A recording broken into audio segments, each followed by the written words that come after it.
महात्मा जी कह रहे हैं, अरे तेरी काया धोखा दे जाएगी, तू कर ले भजन हरि का। तेरी काया धोखा दे जाएगी, तू कर ले भजन हरि का। तेरी काया धोखा दे जाएगी, तू कर ले भजन हरि का। तेरी काया धोखा दे जाएगी, तू कर ले भजन हरि का। तेरी काया धोखा दे जाएगी, तू कर ले भजन हरि का। तू कर ले भजन प्रभु का, कर ले भजन हरि का। तू कर ले भजन प्रभु का, तू कर ले भजन हरि का। तेरी मन की मन में रह जाएगी, तो कर ले भजन प्रभु का। तेरी मन की मन में रह जाएगी, तू कर ले भजन हरि का।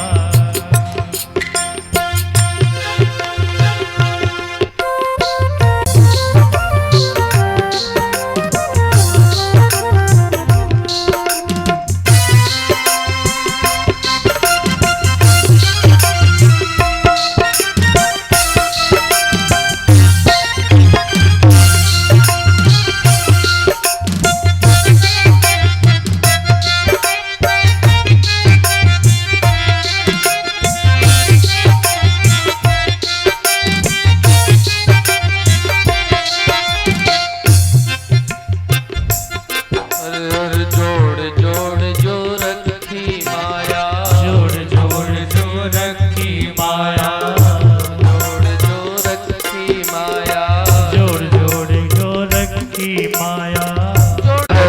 भजन हरि का। तेरी काया धोखा दे जाएगी, तो कर ले भजन प्रभु का।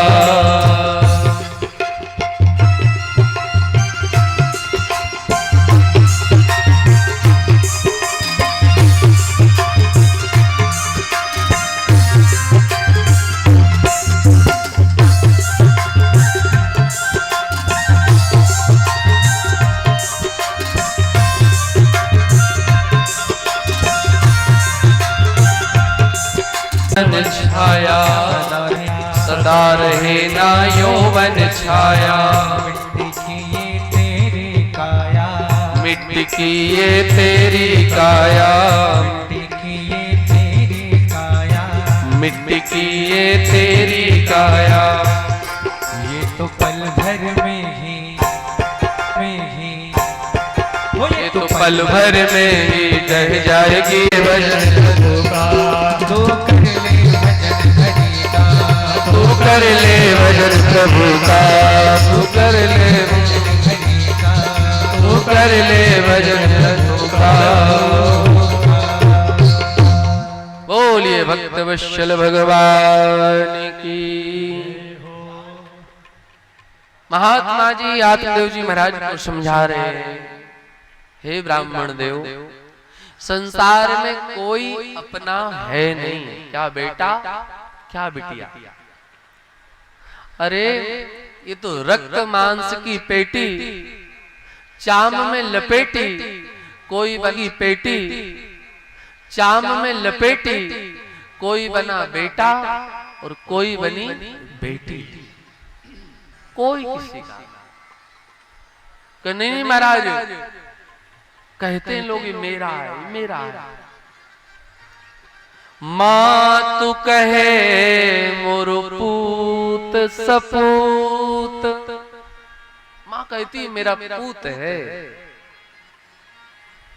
बहन कहे मोरो सुंदर भैया,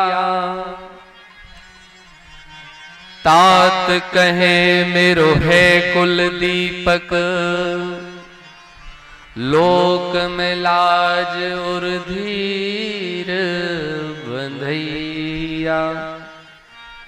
तब तक धर्म पत्नी आती कहती है, नारी कहे मेरो हमने देख लिया संसार हमने देख लिया, सब मतलब के यार हमने। इतना समझाया। आत्मदेव जी महाराज से कहते तुम बेटा बेटा कह रहे हो, बेटा करता क्या है? क्या करता है बेटा? जन्म होत आधा करे, ज्वान भये धनहीन, और अंत समय शमशान में मुंह में लकड़ी दी। इसलिए पुत्र की चाह मत करो। परंतु पंडित जी महाराज तो जिद में है। महाराज मेरी लकीरों को देखिए, मेरे हाथ को देखिए, कहीं तो बेटा होगा। महाराज जी ने आवाते की लकीर देखी और कह दिया सप्त जन्मावधि तब पुत्रो नहीं चैव नहीं चैव, 7 जन्म तक बिटवा नहीं। अब तो और बुकार छोड़ छोड़ के जोर जोर से रोने लगे। काओ करी महाराज, अब क्या होगा? कम महाराज अब यह होगा यदि आप बेटा नहीं देंगे तो तुदग्गरे स्त्री चरणों में ये मस्तक पटक पटक करके अपनी जान दे दूंगा। महात्मा जी ने कहा है ब्रह्महत्या और लगाएंगे महाराज, क्या करें अब?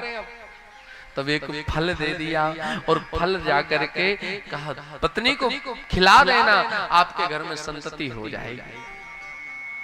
धुंधली को जोर जोर से आवाज देते, सुनती हो श्रीमती जी कहाँ हो? लगा सुबह से गए, शाम को आए, किसी यजमान ने 9 लाख का हार दे दिया होगा, तभी तो गला फाड़ फाड़ के चिल्ला रहे हैं। तो ये फल पकड़ा दिया और चिल्ला तो वैसे रहते जैसे लगता हो स्वर्ग की संपदा लेके आ गए हो। अरे नहीं देवी, ये ऐसा अमूल्य फल है कि हमें आपको संतति प्राप्त हो जाएगी, संतान प्राप्त हो जाएगी। अब धुंधली जिसका नाम हो वो कितना बढ़िया सोच सकती है, सोचिएगा। फल तो किनारे रख दिया, सोचने लगी। पड़ोसन को बुला, बहन मैंने सुना है गर्भवती महिलाएं खा नहीं पाती हैं, पचता नहीं है, भोजन रुचिकर नहीं लगता है। पड़ोसन ने कहा देवी बात तो सही है, परंतु कुछ दिन बाद फिर सब सही हो जाता है। अरे बहन कहीं भोजन मैंने त्याग दिया, भोजन में नहीं कर पाई तो धीरे धीरे मेरा शरीर जीर्ण शीर्ण हो जाएगा और मैं दुबली पतली पड़ गई। देव घाटेन वज्रेन ग्रामे पालते गर्भिणी कथम, आकाश से बिजली गिर गई, इस गांव से पलायन करना पड़ गया, डाकू आ गए, चोर आ गए तो मैं भाग ही नहीं पाऊंगी, मेरा मरण निश्चित हो जाएगा। और लालने पालने दुख्यम प्रसूताश्च वर्तते, बड़ा दुख है लालन पालन करने में।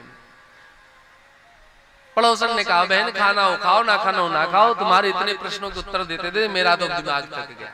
वो गई तब तक छोटी बहन आ गई। वो बहन की दृष्टि बहन की संपदा पर थी।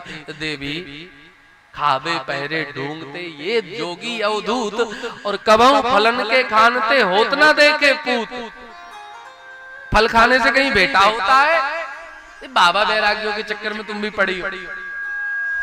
स्वामी जी पूछेंगे तो अरे कहे तो गर्भवती हैं, 7 बेटे घर पे हैं, 8वां पेट में है, जैसे ही होगा ये हमने तुमको दिया।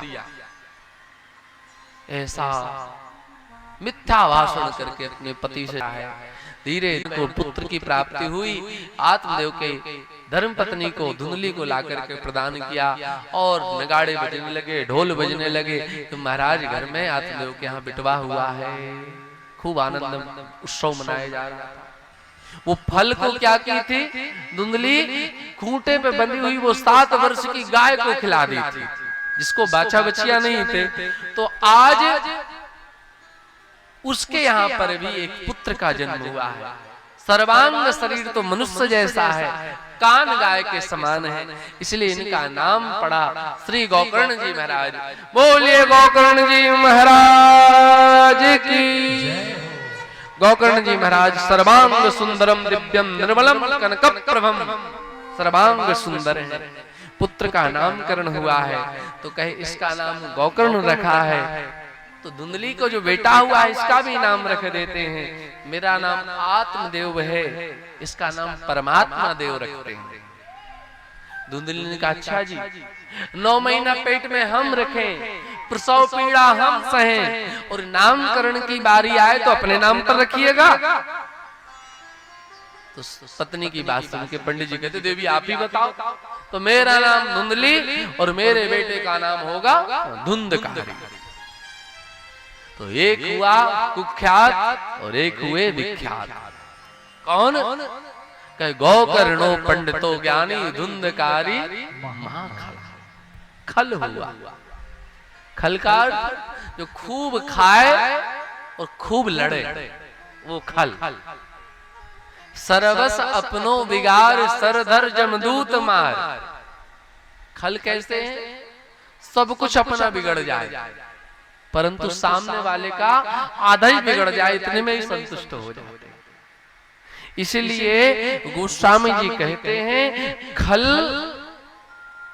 की वंदना करते हैं। खल की वंदना करते हुए एक बात भी कहते हैं महाराज, नवीन नीच की अति दुखदाई।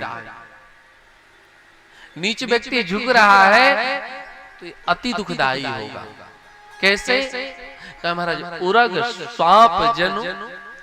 उरग कहते हैं उर मतलब पेट, गा मतलब गमन करने वाला। जो पेट केवल गमन करे मतलब सांप। उरग सांप फन फुलाए बैठा था, सामने आप पहुंचे तो फन झुका दिया। लोगों ने कहा बड़ा संस्कारी है भैया, ये तो प्रणाम कर रहा है। अरे प्रणाम नहीं कर रहा है, आपको डंस मार रहा है, मृत्यु हो जाएगी महाराज। उरग बिलाई मतलब बिल्ली। कभी चूहे को देखिए बिल्ली पकड़ने के लिए कैसे होती, दुबक जाती, झुक जाती है। अब लोग कहें अरे वाह, चूहे को देख करके भी ये दुबक ही रही है, सम्मान में झुक जा रही है, कितनी विनम्र है। अरे अगले ही क्षण वो लहू लुहान कर देगी, रक्त रंजित करने वाली उस चूहे को। महाराज धनुष जितना झुकेगा उतना ही सामने वाले को आघात पहुंचाएगा। और नीच व्यक्ति झुक रहा है तो समझो या तो प्रधान ही लड़ने वाला है हो, और नहीं तो महाराज कोई उसका स्वार्थ सिद्ध होने वाला है। इसलिए खल अपना सब कुछ बिगाड़ करके भी दूसरे का बिगाड़ना चाहता है। खल हुआ धुंधकारी। गौकर्ण जी महाराज पंडित। पंडित मतलब द्विवेदी त्रिवेदी चतुर्वेदी नहीं।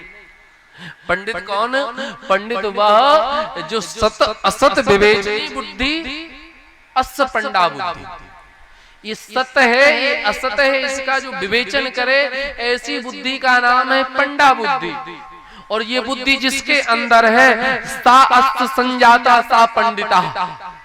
वो बुद्धि जिसके अंदर है, चाहे वो क्षत्रिय कुल में जन्मा हो चाहे वैश्य कुल में जन्मा हो, यदि सत असत की बुद्धि उसके अंदर है तो वो भी पंडित है। ऐसे पंडित आत्मदेव जी महाराज दुखी रहने लगे पुत्र के व्यवहार से, और श्री गौकर्ण जी महाराज ने गौकर्ण गीता इसका नाम है, देहान से मान रुद्रे अभिमित त्याज त्वज जाया सुतासु सदा ममता विमुच्छ। ये अस्थि मांस के शरीर में बाबूजी आप उलझे हुए हैं, भजन करने जाइए। ऐसा उपदेश किया कि आत्मदेव जी महाराज भजन ही करने चले गए। और पिताजी गए तो भाई को लगा मेरा नंबर आएगा, तो भाई भी चार धाम करने चला गया। धुंधकारी अब स्वतंत्र हो गया और धुंधली मैया को पीटता है, कहता है पिताजी का रखा हुआ धन कहाँ है बताओ। तो एक दिन परेशान होकर के कुएं में कूद के आत्महत्या कर ली। 5-5 गणिकाओं को वैश्याओं को घर में ला करके रखा। ये 5 वैश्याएं कोई और नहीं है, ये हमारे स्वाद जिह्वा नेत्र सुंदर देखने के लिए, कान सुंदर सुनने के लिए, घृणा नासिका बढ़िया सुगंध लेने के लिए, और त्वचा बढ़िया स्पर्श करने के लिए 5 जो इंद्रियां हैं, इन्हीं का जो वशीभूत है वही गणिकाएं हैं। इन 5 गणिकाओं के साथ रहता है। एक दिन राजा के यहाँ चोरी किया, और चोरी किया तो देखते क्या है, कल महाराज बहुत सारा धन लाया। देवियों ने समझा आज नहीं तो कल पकड़ा जाएगा, चोर है। तो क्या करें, सबने मदिरा पान कला करके और रस्सी गले में डाल करके मार डाला, और उसी आंगन में उनको दफना करके अपने चलनी धन बांट करके। इस तरह से धुंधकारी का प्राणांत हुआ। गौकर्ण जी महाराज को पता पड़ा तो गया में जाके श्राद्ध किया। देखिए इस समय लोग गया जा रहे हैं पिंड दान करने के लिए, श्राद्ध करने के लिए। तो श्राद्ध किया गया में, और कहते हैं गया में श्राद्ध करके गोकर्ण जी महाराज घर की ओर चले। रात्रि के 2 बज रहे थे, तो सोचा कि अब गांव वालों को क्या जगह है, घर में कोई है ही नहीं, घर में पहुंच जाते। देखते क्या है, सामने एक भैंसा खड़ा है। कुछ देर बाद बैल बन गया, कुछ दिन बाद सियार बन गया, अजीब अजीब रूप रख करके सामने आके डराने लगा। तो गोकर्ण जी महाराज ने जल लिया और छीटा, तो उसमें वाक शक्ति आ गई, बोल पड़ा। गोकर्ण जी महाराज कहते हैं आप कौन है महाराज? तो वो जो भैंसा के भेष में था उसने बोला, महाराज अहम भ्राता तदोस्मि धुंधकारीति नाम।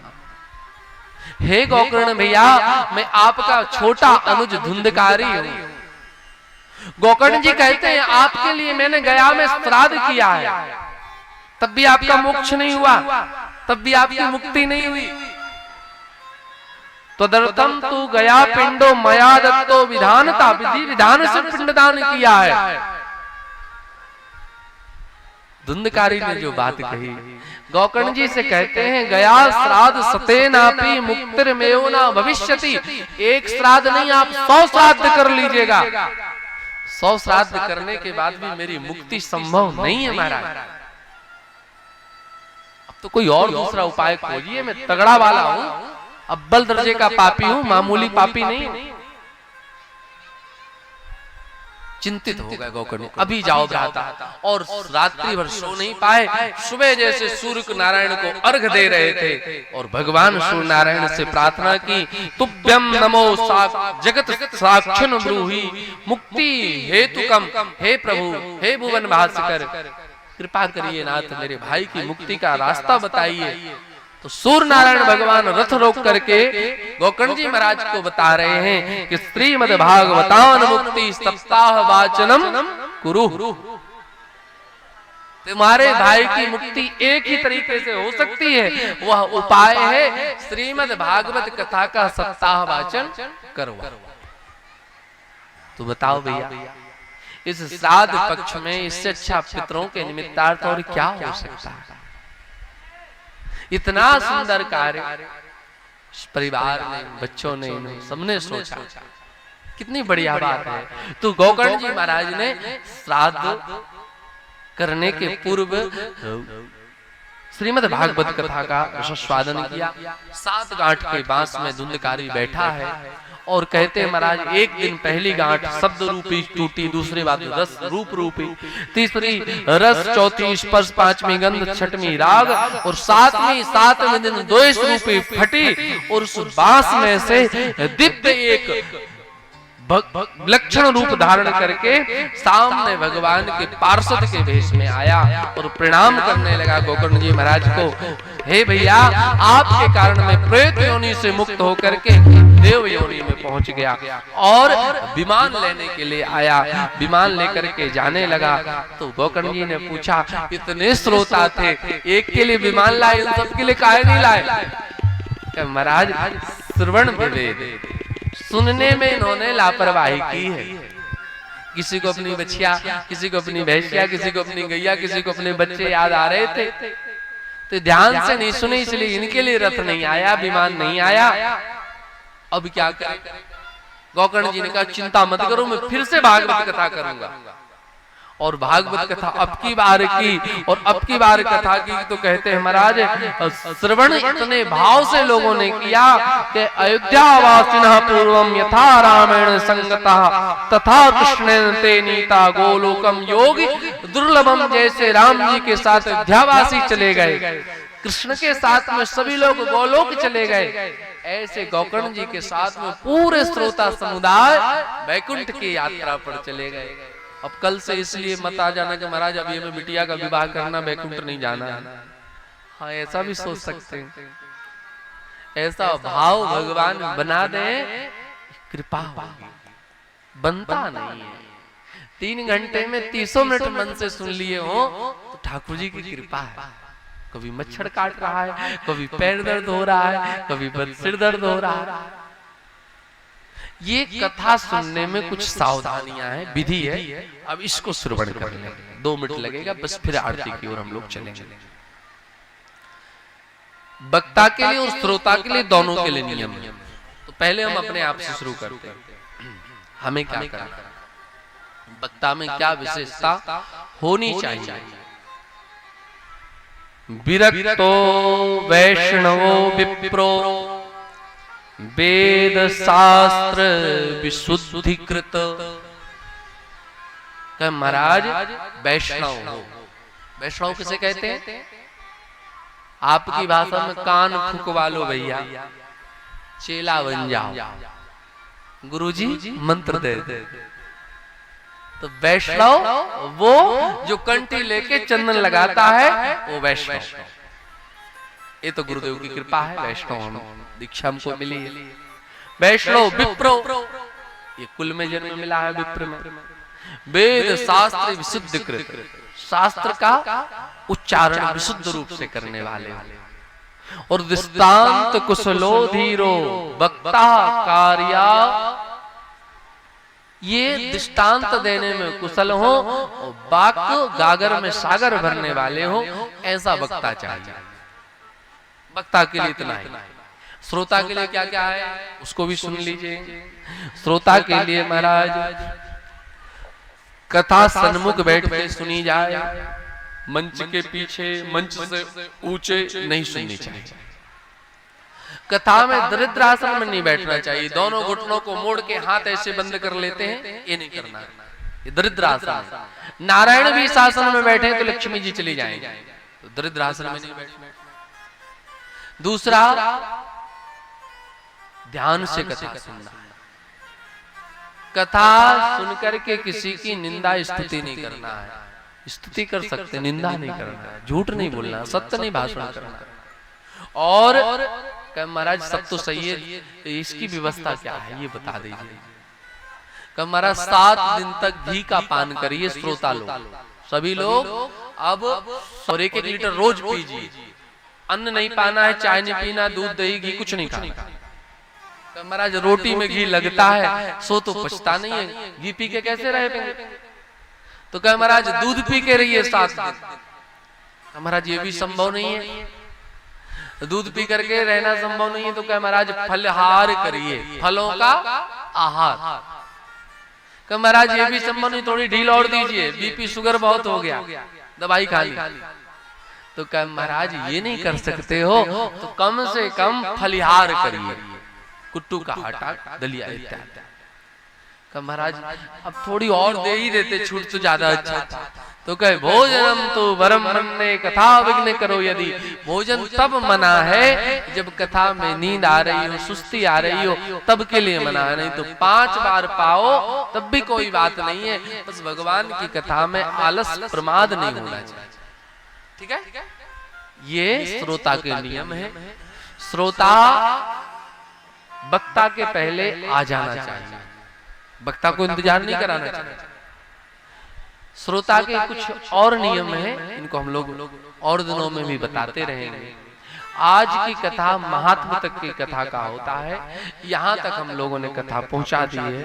दौड़ते भागते पहुंच गए, सही समय पे कथा प्रारंभ हो गई थी। पहला दिन होता है, भागा दौड़ी बहुत होती है। अच्छा, रोज तो ये काम होता नहीं। सतरण कथा में तो सब जानते हैं, बांस की टहनी लगती है, केले का पत्ता लगता है, 4 ज्ञान की बातें कोई भी दे।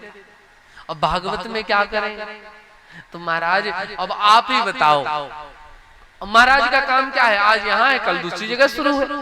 ये करते करते अभ्यस्त हैं, तो ये कहते हैं चिंता मत करो, सब अच्छा होगा। कुछ नहीं है, ठाकुर जी पे छोड़ो, जब हम करेंगे तब गड़बड़ होगा। जिंदगी की डोर सौंप नाथ दीनानाथ के, अपना कार्य भगवान के हाथ में दे। तो जैसे अर्जुन ने रथ भगवान को थमा दिया, ठाकुर जी अब जिधर जिधर रथ ले जाते हैं उधर उधर बाण चलाते जाते हैं, अपना कोई कार्य नहीं।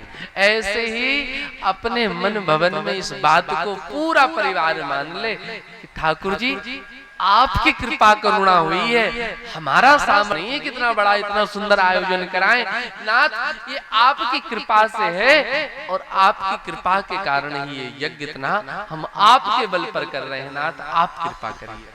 ठाकुर जी सब कुछ बढ़िया करेंगे, किसी चीज का कोई अभाव कोई कमी नहीं होगी। सानंद यह कथा अपने गंतव्य पर जाएगी। बस प्रयास इतना करना, मैं कुछ नहीं हूं, मैं नहीं, मेरा नहीं, ये तन किसी का है दिया। धन तो छोड़ो, ये तन भी उसी ने दिया है। जब उसी ने दिया है तो वो आपके बारे में चिंतित हैं, सोचते हैं, आपके पल पल हर पल की खबर रखते हैं। बस ठाकुर जी से एक प्रार्थना करिए, नाथ इतनी कृपा बनाइए कि हमें आपकी याद आती रहे, आपका विस्मरण ना होना, आपकी कृपा आपकी करुणा हम सब पर बरसती रहे, ऐसा मन में भाव रखते हुए और भगवान से एक अर्जी रोज लगाएं, सरकार हमें आपकी कथा सुनने में मन लग जाए। ये लगता नहीं है, मन है तो हमारा, परंतु हम मन के आधीन हैं, मन हमारा गुलाम नहीं, हम मन के गुलाम हैं। नाथ ये आपका गुलाम बन जाए। जो बिक चुके हैं और खरीदा है आप के द्वारे न जाएंगे, हमसे अधम अधीन गर तारे न जाएंगे, तो आप दीन बंधु पुकारे न जाएंगे। इतना कहिए, ठाकुर अपने